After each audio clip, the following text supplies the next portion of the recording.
Hello everyone. Today we'll be solving Cambridge International ASN A-Level Biology Paper 4 A-Level Structured Question October-November 2021 Paper 4-1.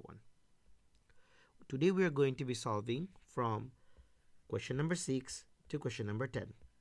Question number 6. Figure 6.1 outlines the first three stages of respiration in aerobic conditions. We can see glucose. We have two ATPs that we input. It produces 2-triose phosphate, and then we get 2 reduced NAD, 4 ATP. We get 2 pyruvate, which produces 2 molecules of Y and reduced NAD. So the molecules of Y should be carbon dioxide. And then we get acetyl coenzyme A, 2 molecules of it, and the Krebs cycle is run twice. We get 2 molecules of ATP. We get molecules of Y into 4, which is reduced NAD. This is carbon dioxide. And then we get 6 molecules of reduced NAD and 2 molecules of FAD. Name the molecule Y in figure 6.1. So that is carbon dioxide. Now the question says explain how figure 6.1 shows that glycolysis involves oxidation. Alright, so we can actually see that the triose phosphate is actually dehydrogenated and it's converted into pyruvate, and the loss of hydrogen is oxidation.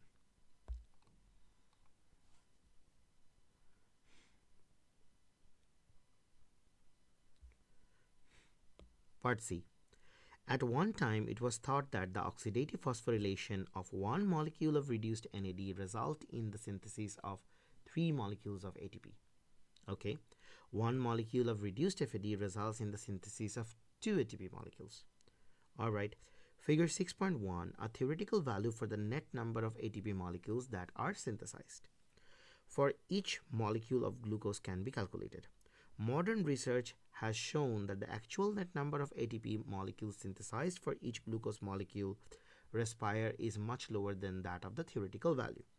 Figure 6.1, calculate the theoretical value for the net number of ATP molecules that are synthesized for each molecule of glucose respired in all phosphorylation reaction. Alright, show your working. Okay, so we need to do a little bit of counting. First of all, we will go counting for the number of reduced NAD. There are 2 reduced NAD over here, 2 over here, so total of 4, and 4 plus there is 6. So 4 plus 6, there is 10 reduced NAD. So 10 reduced NAD, we will multiply 10 with 3, alright, which gives us 30. Alright, which gives us 30. Then we will go in for the counting of the reduced FAD. So we know that there is only 2 reduced FAD. From here, as we can see, there is 2 reduced FAD. So 2 reduced FAD. So it will be 2 into 2, 2 into 2, so 4. Then in the beginning of the reaction, we input 2 ATP, and we got 4 ATP and we got 2 ATP over here.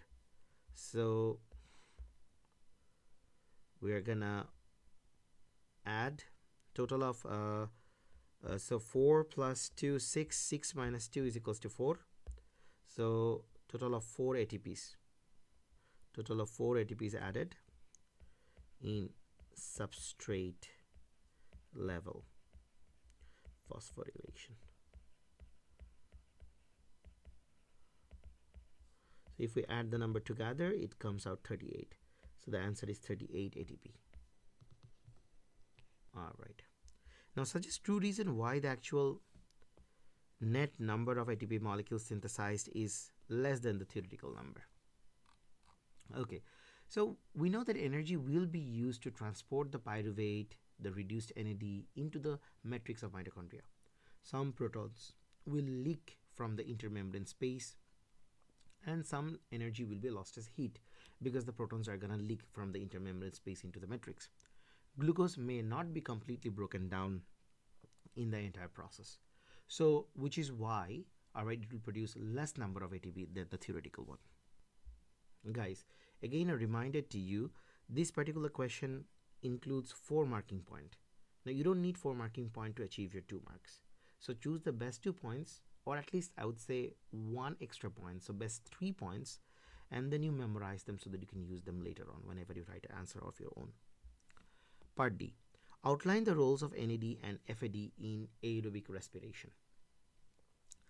We know that NAD and FAD acts as the coenzyme for the enzyme dehydrogenase, because they can basically help the dehydrogenase enzyme release that hydrogen.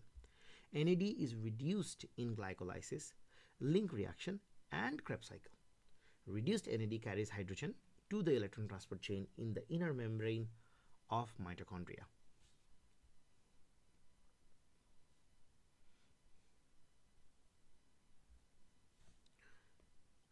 Rotenone is used as an insecticide. Rotenone kills insects by inhibiting the transfer of electrons in the electron transport chain of the mitochondria. Explain how rotenone affects ATP synthesis in the mitochondria. So, as the transfer of electrons in the electron transport chain stops, no energy will be released from the electron transfer. So, there will be fewer protons that will be pumped into the intermembrane space.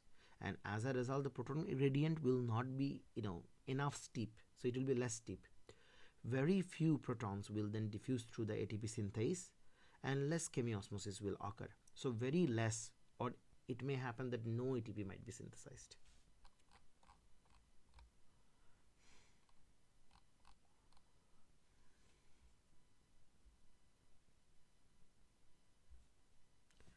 Question number 7a.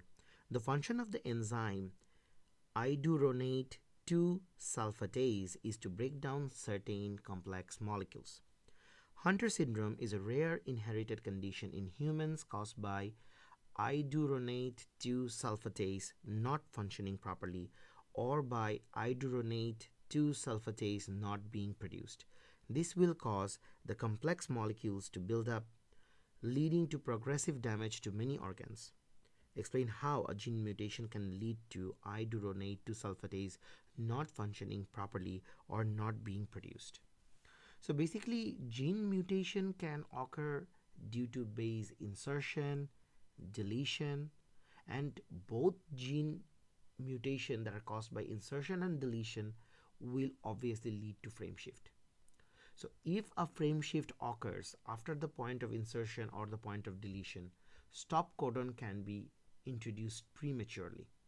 And the frame shift changes the entire primary structure from the point of the mutation where it takes place up until the end of the particular protein, even if there is no stop codon is introduced. So this in turn, what it does is that it changes the 3D shape of the enzyme, all right, and the active site no longer complementary to feed the substrate molecule, so the enzyme becomes non-functional.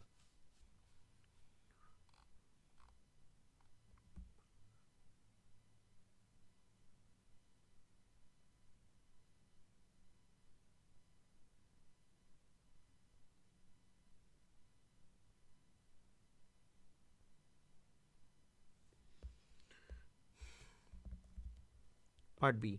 Hunter syndrome is caused by a recessive allele located on the X chromosome. Using appropriate symbols, draw a genetic diagram to show the probability of a normal male and a heterozygous normal female having a child with Hunter syndrome. So, first of all, capital H can represent normal allele because it is dominant, and small h, it can represent the Hunter syndrome allele. Now, the normal male will have X capital H and Y as the genotype, and the normal female will have X capital H and X small h as well, because we need heterozygous normal female, so this is heterozygous. Now, the gametes that they're going to produce are going to be X capital H, Y, X capital H, and X small h. Offspring genotypes can be a combination of these two, so X capital H, X capital H. It can be a combination of these two, so X capital H and X small h. It can be a combination of this, so X capital H and Y, or it can be a combination of this, so X small h and Y. Now the offspring phenotypes will be, this one will be a very normal female. They are both going to be, this is going to be carrier female, this is going to be a normal male, and this is going to be a Hunter syndrome male. So the probability will be 1 in 4. There will be a 1 in 4 of having a male child with Hunter syndrome. California salamanders are terrestrial amphibians. An original population of California salamanders occupied an area of forest in North California. Approximately 10 million years ago, two separate populations A and B started to migrate from the original population. Population A traveled along the coast of California to the west of Great Central Valley.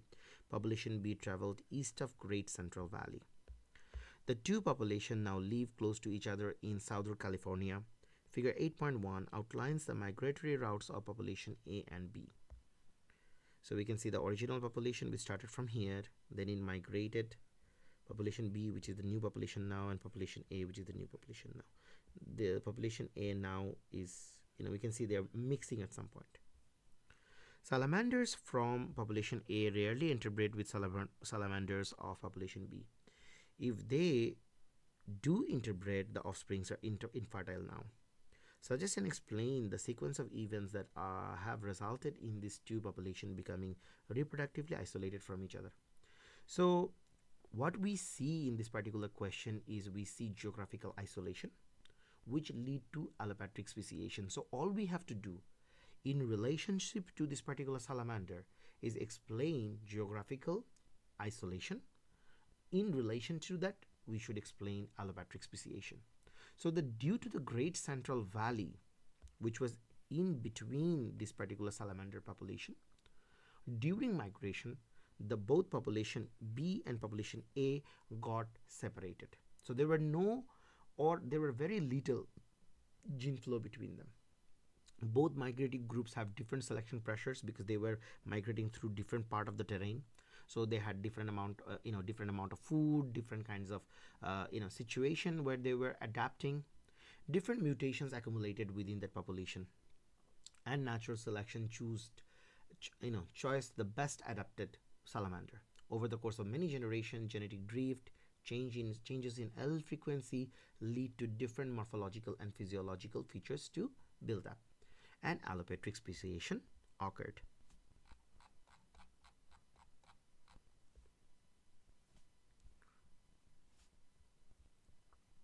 Question number 9a. Describe and explain the mechanism by which guard cells open stomata. This is a very interesting question. So basically, in order for the guard cells to open their stomata, the hydrogen ion pump in the cell membrane of the guard cell need to pump the hydrogen ion outside the cell against the concentration gradient using energy. So what happens is that this makes the guard cell have a low concentration of hydrogen ion within itself and making the cell negative. And this allows the potassium ion channels protein to be open. The potassium ion moves into the cell by facilitated diffusion, and chloride ion moves into the guard cell along with the potassium ion due to the influx. And this influx of potassium ion and chloride ion decreases water potential of the cell. Water moves into the guard cell by osmosis, and the cell volume increases, and the guard cell becomes turgid. The guard cells have thick inner cell wall, and this opens up the stomatal pore. Question number 9b. The question says, explain how the anatomy and physiology of the leaves of maize and sorghum are able to maximize carbon dioxide fixation at high temperature. So you see, maize and sorghum, they're mainly C4 plants. So they photosynthesize occur in their C4 pathway. In C4 plants, mesophyll cells are tightly packed into a closed ring, which surrounds the bundle sheath cell. In C4 plants, rubisco and RUBP are in the bundle sheath cell, away from the oxygen, to avoid photorespiration. The initial CO2 fixation occurs in the mesophyll cells, but Calvin cycle occurs in bundle sheath cell only. So CO2 first combines with PAP by the help of the enzyme PEP carboxylase. As you can see, Rubisco is no longer involved. So if Rubisco is no longer involved, there is no question of photorespiration. So PEP carboxylase, all right, then converts the carbon dioxide and PEP, all right, uh, into oxaloacetate, and then the oxaloacetate is converted into malate before it is delivered to the bundle sheath cell. Malate then goes into the bundle sheath cell and releases carbon dioxide in the bundle sheath cells, and RUBP reacts with carbon dioxide. The enzyme PEP carboxylase has high optimum temperature, so it can function at a very high temperature, and as a result C4 plant can tolerate very high temperature and still do photosynthesis. Next question. Question number 10a. Describe and explain the transmission of an action potential in a myelinated neuron. So basically, when an action potential arrives, voltage gated sodium ion channels, they open. Sodium ion enters the axon through the voltage gated channel until the membrane potential becomes positive 40 millivolt. At positive 40 millivolt, sodium ion channels will then close and the voltage gated potassium ion channels open. Potassium from positive 40 millivolt will start leaving out of the cell. The membrane potential will then drastically become negative because the potassium is moving outside. This sets up a local circuit. The Schwann cells then insulates the axon. Depolarization can only occur at the nodes of Ranvier. So as a result, the depolarization moves from one node to the next node, which is saltatory conduction, and thus ensuring a fast transmission of action potential. One-way transmission of action potential is also ensured. Question number 10b. Explain what is meant by homeostasis in a mammal and explain why it is important to maintain body temperature, blood glucose concentration, and a water potential of blood. So basically, homeostasis, first of all, we need to define. It is the maintenance of constant internal environment within narrow limits around optimum value. We get 2 marks for that. Low body temperature slows metabolic reaction, and too high body temperature denatures enzyme. We get another 2 marks for that. Low blood glucose concentration can lead to loss of consciousness, and high blood glucose concentration can imbalance osmotic pressure. We get another 2 marks for that. Low blood water potential will drive water out of the body cells, and high blood water potential can cause red blood cells to burst. Another 2 marks for that. So guys, that's all for the question paper for today. Inshallah, we're gonna solve many more question papers to come. Subscribe to the channel and stay with us. And if you have any question paper in mind which you want us to solve, comment. We will definitely try and solve the particular question paper and upload it as soon as possible. Thank you for joining the lesson. Bye bye.